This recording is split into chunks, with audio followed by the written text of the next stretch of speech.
Hey, what's up?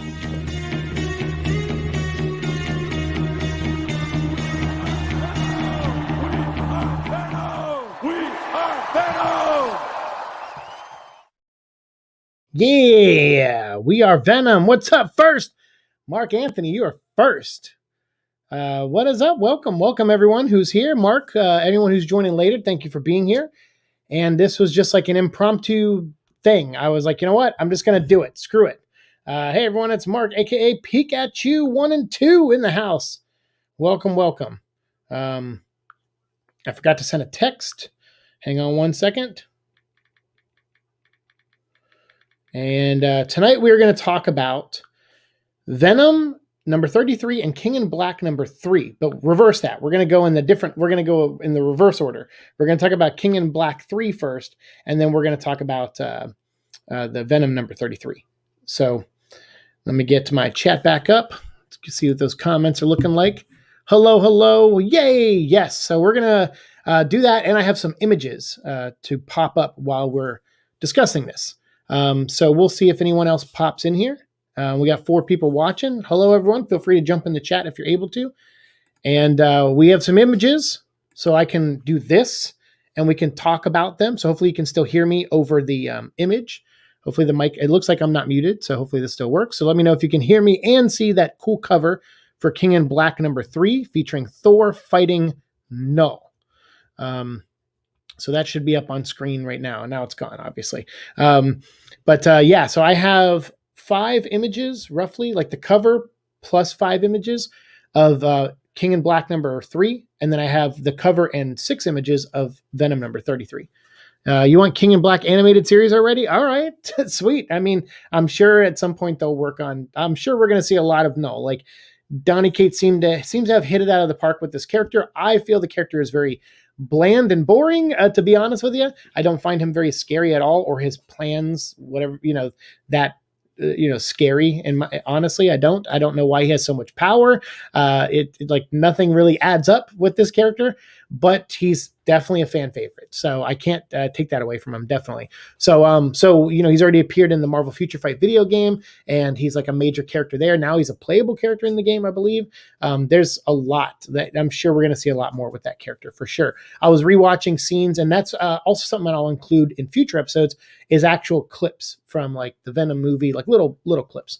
But there'll be like little sound bites and stuff like that. So I'm creating things. I'm trying to get them going, and to try to make these live streams a little bit more visually appealing than just me sitting here talking to you guys. Because I've been doing that for all of we started doing live streams in season 4, and they've just been me with my phone, up. But now I can do this show without, and I can have my phone over here and actually look on things on my phone while I'm doing the episode if I need to. So we're moving up, and that's a big thanks to Dave, the Film Junkie, and my friend Mark Polton and Andy and Andrew and all these people who were pushing me to up the channel. And so when I got that money from Christmas from you guys, when I got like $130 from YouTube from the views that you guys give to this channel, and I just put that right back into the channel. I got a new webcam because the old one wasn't working. I got the foam pads, I got the microphone, all that stuff.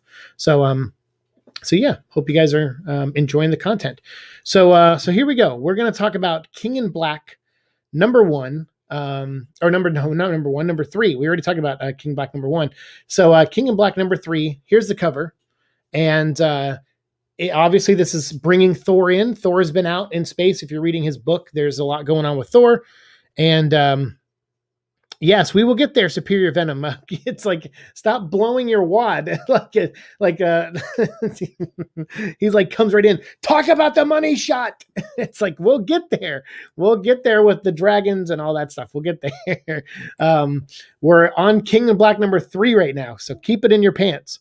They could just improve him like they did in Maximum Venom, where he won't care to battle everyone. So as long as there's more dark, then yeah, for sure. No, it's not. Yeah, no spoilers. Well, hopefully, here's the thing. If you have not read these issues, go read them. Don't be watching this episode of me talking about them. Please go read them. So that spoilers are okay. That's all right. Sorry, not sorry. The spoilers are, you're not really, we're going to talk about all this stuff eventually. But yeah, so I would say if you have not read this book, go read it. What are you doing here listening to me talk about it? Go read it yourself. But yeah, no, it's all right. We're gonna get there. Yes, clearly the Agent Venom stuff is the best stuff in this book. So we're gonna get there. We got to get through some of the bad first. And some good. So this first issue is the first issue we're talking about is chapter 3, Thunder, Thunder, by Donny Cates and Ryan Stegman, and then obviously this great cast of talented inkers and colorists and letterers that are working on this book. Spoiler alert, I already read it. Yeah, I figured.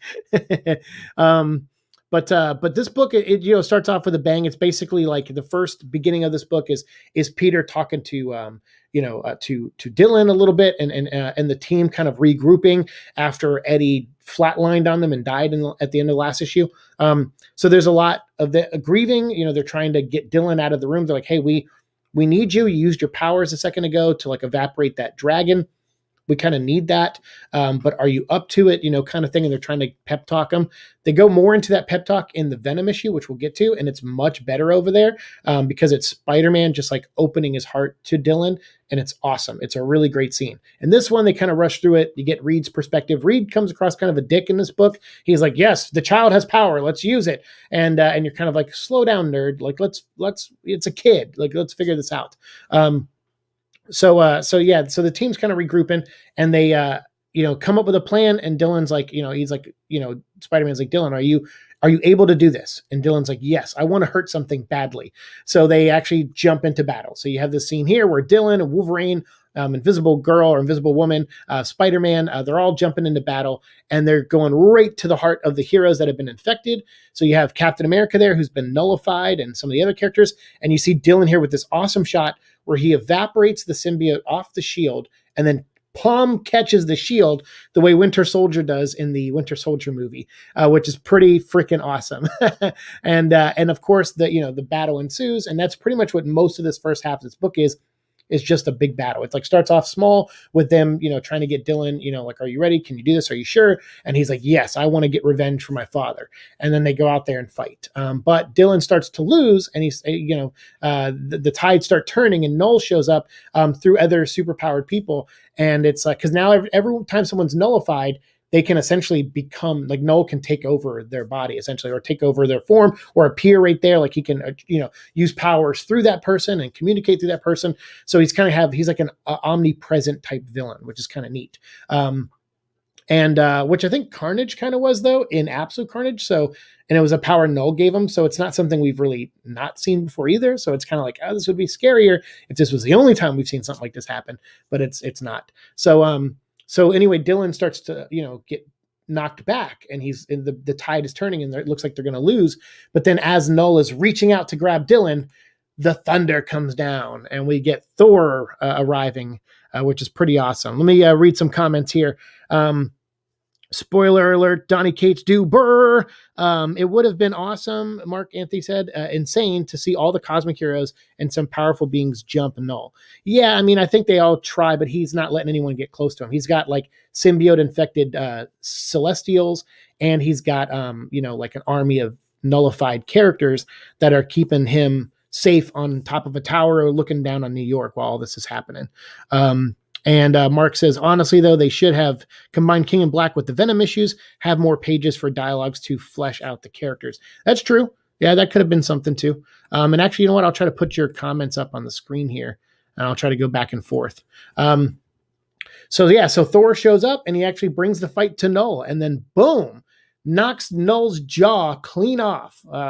Pretty awesome. That's kind of fun, like throwback to Venom comics and stuff, when like Spider-Man would punch Venom's jaw so hard that it would cause Venom to bite his own tongue off, which eventually led to the Mania costume kind of being cloned and created.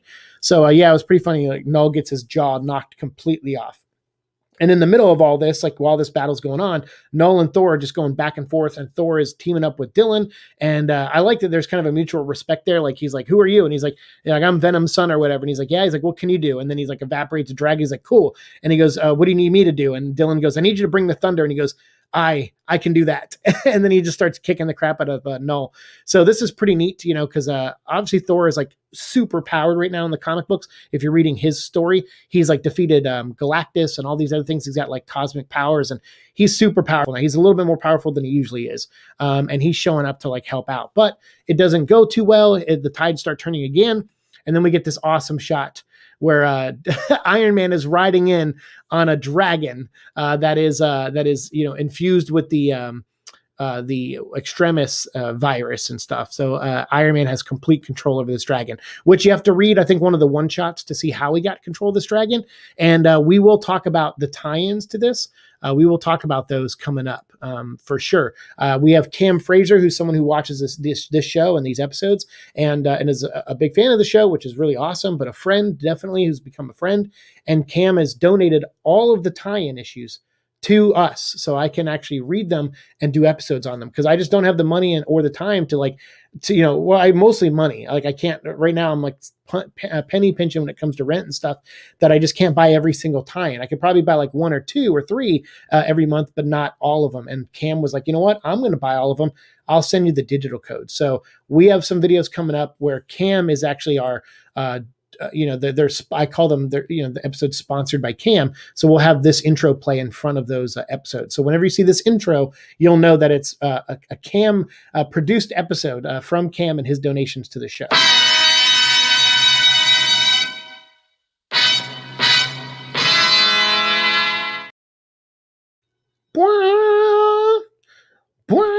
Jump around. Mark says he could manipulate the dark. I wouldn't be surprised to see him spawn symbiotes from literal shadows. Yeah, possibly. And then the ones that affect the main series, at least, but it's your choice, Venom V. There you go. Yeah, it could be. I think that's what I was going to do. I was just going to pick like random ones, like Venom versus Carnage. I was going to read that one. And what was the other one? Planet of the Symbiotes. But Cam was like, I got all the codes, so I'll just send them to you. And I think Planet of the Symbiotes Cam didn't have, but I can buy that issue. I'm like, I'll just buy it. Since Cam sent I think 17 issues to me already, or 20 issues. It's a lot. So we'll talk about those in upcoming episodes. Actually, let me see. I have a list here of those comics. So we'll see. I have the ones that Cam has sent and donated to us. So we have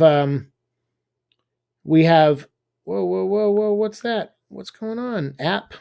Sometimes it's app I don't like, because it's the Marvel app and it's not like the Comixology app. But so we have Spider-Woman, 2 issues of Spider-Woman, 3 issues of Namor, Atlantis Attacks #5, 2 issues of Union, King in Black, Immortal Hulk, 2 issues of Black Cat, Iron Man, Doctor Doom, Sword issue 2, Return of the Valkyries issues 1 and 2, Venom vs. Carnage issues 1 and 2.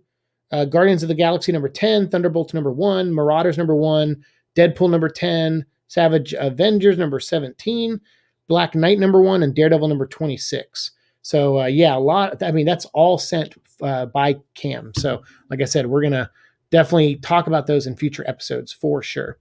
Awesome. So let's get back to the book here. Go under brand. What did you say? I've seen them all. No spoilers. Okay, good. So we'll talk about those coming up. So anyway, so now that Thor and everything's, they're battling, and then you have the dragon coming down with the Iron Man, the tides have turned. Null is starting to win again. He's taken back and, fighting against the heroes, defeating them. And that's when the narrator of this issue shows up, who's been talking out throughout the whole issue. And it turns out that it's someone who may be the God of Light or represent the God of Light or be some kind of avatar for them. We don't really know what the role of this character is yet, but that is the Silver Surfer.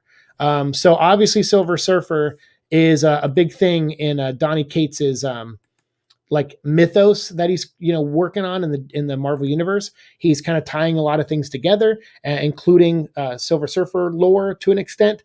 And I think he had a lot of fun writing a Silver Surfer that could pick up Mjolnir in the Thanos book that he wrote. But now he has Silver Surfer has been infected by the Black or whatever it is in Silver Surfer Black, where he actually went back in time and met Null at the beginning of time. Now he's come back to the present to fight Null again.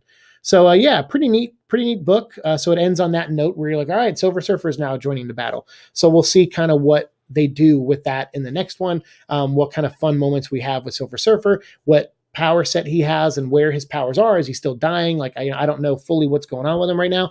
So it'd be cool to see where this goes. So this issue, I didn't really like some of it. I felt like again, it's just like he puts these like big, silly, dumb moments in them. And I guess I get that if you're looking at this as like the big summer blockbuster event, he's putting all those moments here and all the moments with heart in the Venom book, which we're going to talk about next, Venom 33.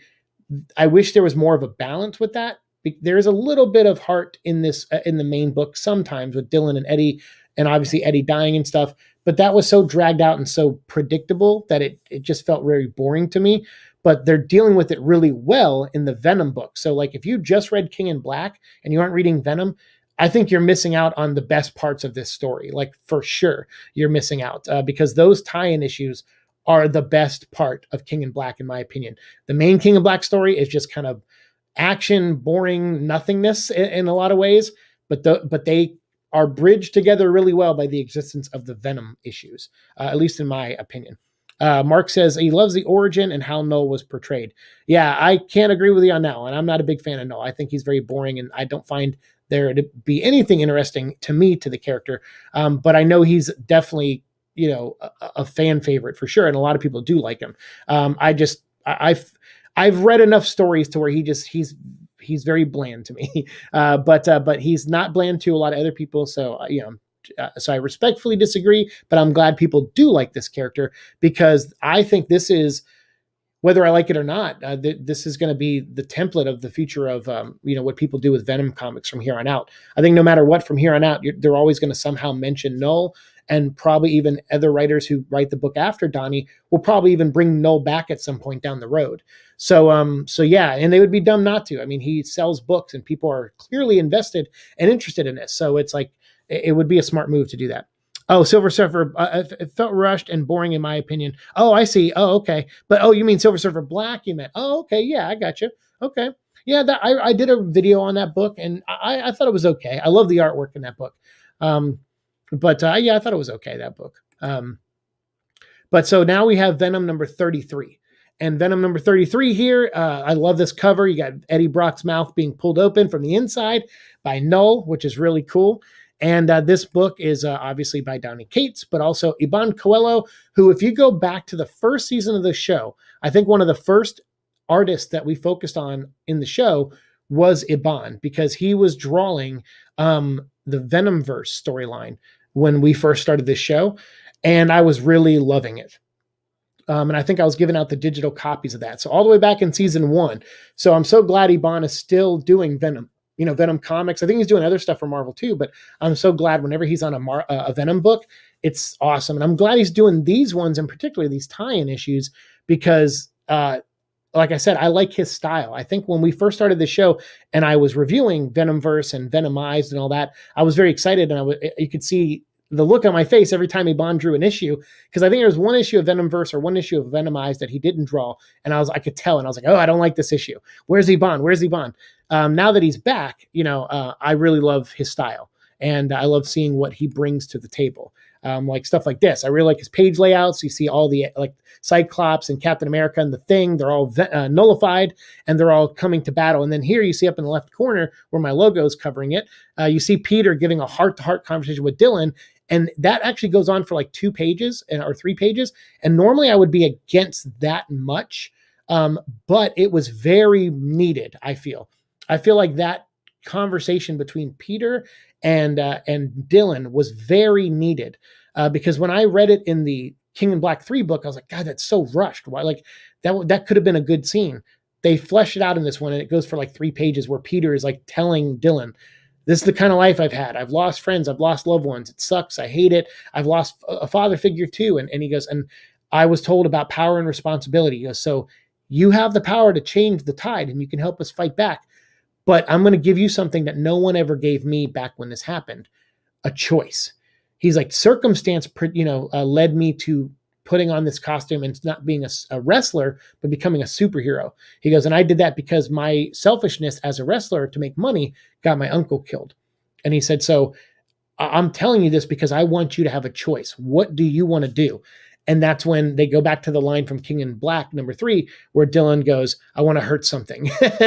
And Peter's like, then let's go hurt some things. And they go out there together. And I love that Peter is taking personal responsibility for Dylan. It's awesome. He's like, I owe this to your dad. He goes, me and your dad have been at each other's throats for years, and he's done some horrible things to me, and I guess I've done some horrible things back to him. And he goes, but I owe this to him. I owe it to him to make sure you are okay and that you survive this and we defeat this bad guy. And he's like, look, I'm with the Avengers and the Fantastic Four and the X-Men. We may be losing right now, but we will win this. He's like, we always win. So if you don't want to fight in this battle with us, you don't have to. And I thought all of that was awesome. I thought Donny Cates nailed it with that scene, and I really did. I got to give him some major props for that. Oh, not that book. Just I love the art style. It feels more symbiote than Ryan Stegman. Yeah, that's the thing is I think Iban's really good. Like Ryan's good at like the horror and the angles and like the muscles and all that stuff. He has that going for him. But also on the contrast to that is like Iban's very good at angles and direction and stuff. But his art is very fluid and it's perfect for symbiotes because when you see them like swirling off of characters, it looks really awesome. And then you get big splash pages or 2-page spreads that look like this. How freaking awesome is this? That looks like something Liquid like getting blasted back in every direction. And you have Dylan there holding Cap's shield and blasting that symbiote right off Captain America. How freaking cool. And I love in the background, you see Blade stabbing somebody and you see Wolverine stabbing somebody. This page is freaking awesome. It is so freaking cool. I love this so much. Yes, and Peter does. He acts like a father figure to Dylan because, like I said, he takes it on as his responsibility to make sure Dylan gets through this. And this shot is just awesome. It's so good. But obviously, while all this is happening, we have another battle being fought, and that is the battle with Flash Thompson, who his codex is alive as Agent Anti-Venom, which is so dope and awesome. And he's in this other realm with all the other, nullified heroes, along with Rex and Eddie Brock here. There's a cool scene in this part here where it happens right before this, where they find the nullified heroes. So like Captain America, Storm, Thing, and all these characters, they're all like in stasis, and they're kind of like in a limbo purgatory realm that Null has created. So it's not the real heart of the dark realm that Null pulls his power from. It's like a purgatory version of it. And so they're trapped there like in stasis. And as they're getting freed, they're looking around, they go, wait, what's happening to the heroes? And then Eddie goes, it's Dylan. He's like, my son, he's fighting back. And Flash's like, how do you know? And he goes, I know. He's like, it's my son. He goes, like, I got to get back to him. And so Flash like, okay. He's like, here's what we got to do. And he goes, we got to go into the actual dark realm. He goes, it's over this way. We got to break in and get there. And then we're going to have to like basically sacrifice ourselves. And it's going to be a Hail Mary to try to get to the end, which I love that Flash is talking in sports terms and stuff. So I dug it. Like all that stuff with Flash and Eddie and Rex down in the other realm is really great. And yeah, Flash has these great moments where he's just like, let's do this. And this shot here I really like, where he's like, look, you're a hero, Eddie, make no mistake. He's like, you have done so many things that have been heroic over these years. And he goes, and I know you sit there and he's like, I heard you said at my tombstone, you said I was the best Venom or whatever you said. And then Eddie's like, I didn't exactly say that. And he's like, yeah. He's like, yeah, I get the gist of what you're saying, but it's just Flash messing with Eddie. He's like, look, dude, I'm messing with you. He's like, but what you said meant a lot to me. I heard what you said. And he goes, but I'm here now in this form, whatever this form is. And he goes, and I'm willing to give this form up if I have to sacrifice myself to get you out of here so you can go back and save the day. He's like, this is not my play anymore. He's like, I don't even know if I have a body to go back to, but you do. He's like, so we're going to get you back there. And he goes, so let's do this. And they all rally together with Rex, and they're heading into the heart of where the dark realm is, which is really cool. Let me catch up on comments here, and then we'll dive into that. Hey, what's up, Daniel B? How you doing? The color saturation is perfect. You're right. It's so good. It is so good. So while they're down there, Flash sees a chance where all these symbiotes are going by that are still being kept and preserved by Null. And Eddie's like, my symbiote is somewhere here. I can feel its presence in this dark realm. He's like, I think Null is keeping it very close to him, so it must be near the center of where we got to go. And so Flash's like, okay, we got to get you to your symbiote. So as they're going, they see a swarm of things that will stand in their way. And Flash's like, look, I'm going to do this. Like, I'm going to go in. This is my Hail Mary play. And he's like, what's with the sports stuff? And he's like, just shut up and let me have my moment, And there's this great conversation between the two of them. And he's like, let me go down there and save the day for you so that you can go forward and get into back to the real world and save everybody. And so he's like, all right. He's like, fine. I'll let you do this, Flash. Flash, like, good. He's like, this is what I'm here to do. This is my mission. Your mission is to get on the other side and save everyone. So Flash goes down, throws a grenade, blows something up. It sends a ripple that actually affects Null. So now Null knows that Eddie's in the Dark Realm trying to fight his way to Null. And meanwhile, Null is dealing with the superheroes and Silver Surfer and everyone who just showed up. So he's dealing with that battle, but he's also aware of this battle going on in this realm. And so Flash goes and knocks over all these symbiotes and starts absorbing them into his codex. And I love the scene. He's like, at first. And then Eddie goes, no, he's not in pain. And then Flash starts laughing. He goes, let's go. And then boom, money shot. We actually have Flash Thompson turn into a white Grendel, anti-Grendel, basically. He's an anti-Grendel. That's pretty much what he is. He's one of the symbiote dragons, but as an anti-symbiote dragon. And he takes off. And then meanwhile, he's flying up, getting ready to get them out and bust them out. And Eddie's like, okay, Rex, let's go. Like, this is our move. He's taking everyone out. He's distracting them. And he's like, go, Flash, go. And he's like, all right, now it's our turn. We got to get to that portal and get on the other side. And Rex grabs Eddie. He's like, not so fast. And he turns and goes, Rex, what are you doing? And he goes, yeah, I'm not Rex. And the suit changes and it turns into Null. So Null, again, like I said, was able to take over Rex because Rex is a symbiote, essentially. He's like a codex of a symbiote. So he takes him over. And then at the end, it's, a Null holding Eddie, holding him up over the cliff that he's standing on. And he's like, this seems familiar. And he's getting ready to drop Eddie just like he did in the first issue. So kind of bringing it back to that. So Venom 33, I liked. This issue was awesome. The Flash Thompson stuff is awesome. It's so awesome. And I think it's very clear that one that I know I'm very critical of Donny Cates and a lot of his stuff, but he likes Eddie. He does like that character. He likes Dylan, and he's doing a good job with that relationship. And he likes Flash. It's clear he likes Flash. So having all of this in this issue is just like so fun. It's really, really fun. And I think I'm only invested in the King in Black storyline because of these Venom issues. I like Ryan Stegman. I love what he does, but I'm a big Iban fan. I love his art style. I love the story that him and Donnie are telling in these issues. They have more heart to them and more, great character moments than the other one. The other book is just like, oh, it's Iron Man on a dragon, and it's, Thor not going to draw off of Null. And it's like, it's all these like big, dumb, like, blockbuster moments, which are cool. They look great drawn and everything, but it's just one after another, and a little bit of story to thread them all together. This feels like a real character journey in these issues. So if, you probably just sat through all these spoilers, so I'm sorry for that, but I will say if you are reading King in Black 3 and you're not reading the Venom issues, you should be. Listen to me. I've been critical of Donnie since issue 2, I think. I think I liked issue 1 a lot of Venom, but from 2 onward, I was very critical of the guy. I'm really liking the Venom issues in this. Like, I really, really do. So if you are picking up King in Black, please also pick up the Venom books. I'm sure most of you are, but if you're not for whatever reason, drop another book on your pull list and pick it up, at least for the next few issues, so you can get this cool Flash Thompson stuff, because it's amazing. And yeah, it does feel like a real comic book. Hold on, let me throw some comments up here now that we're done with the book. Overall, though, I would say I probably give King in Black 3, probably give it like a 3 out of 5, maybe 2.5 out of 5. I'm still not really enjoying that book at all, really. But I do like the art, and there's at least a couple moments in there to not give it a 1 out of 5. Like, I'd say it's a 2.5 to 3 out of 5. But the Venom issues, they're like a 4 to a 4.5. They're like really, really good. I really like them a lot. So yeah, pick them up if you're not. So Daniel B says, hey, what's up, Daniel? How's it going? Thanks for being in here. Mark says, if this will be the very time we see Flash, I'll miss him. Yeah, I mean, if this is our like one more farewell to Flash, that would be great. Or if Flash ends up back in the real world and he's just a symbiote, like a white anti-Venom symbiote with Flash's personality, and he can turn from an agent Venom, agent anti-Venom, into a dragon, I'm okay with that. If he wants to be a dragon in the real Marvel universe, I'm okay with it. I'd be all right with it. the ending was genuinely pretty surprising. I really did like the dragon scene. I thought that was really cool. And yeah, it did feel like a real comic to me. Hope King in Black 4 will be better. I hope so too. It's not horrible.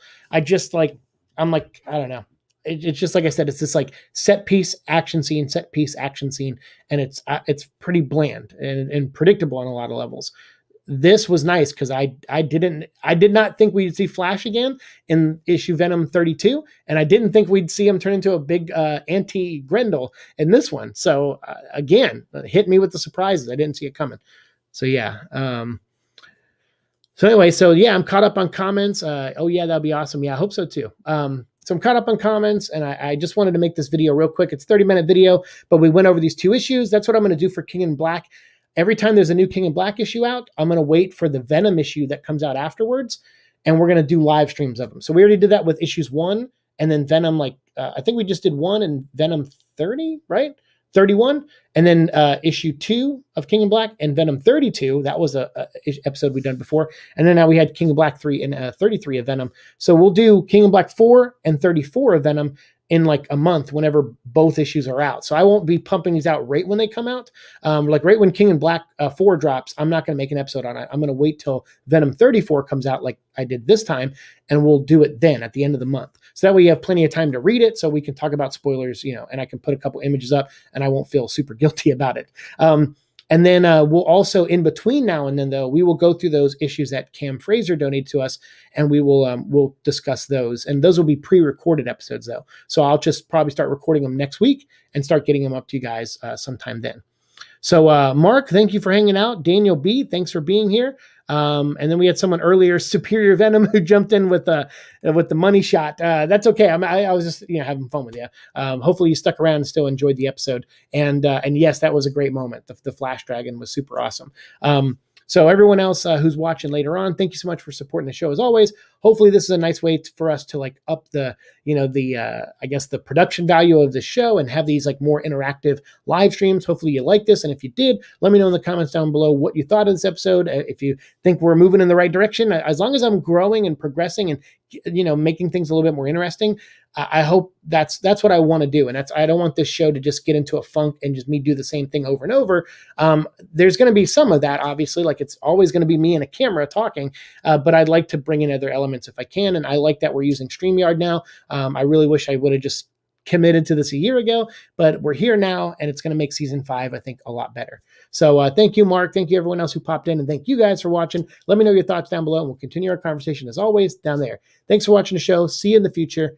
Peace. And actually, before I go, I'm going to play the outro, and then I'll end the stream. I don't know if it'll end perfectly, but maybe I'll say hi to you and bye to you again after this. So thank you so much. Mark says, hope you keep improving and growing. Take care, guys. Thank you, Mark. I hope so too. See you later.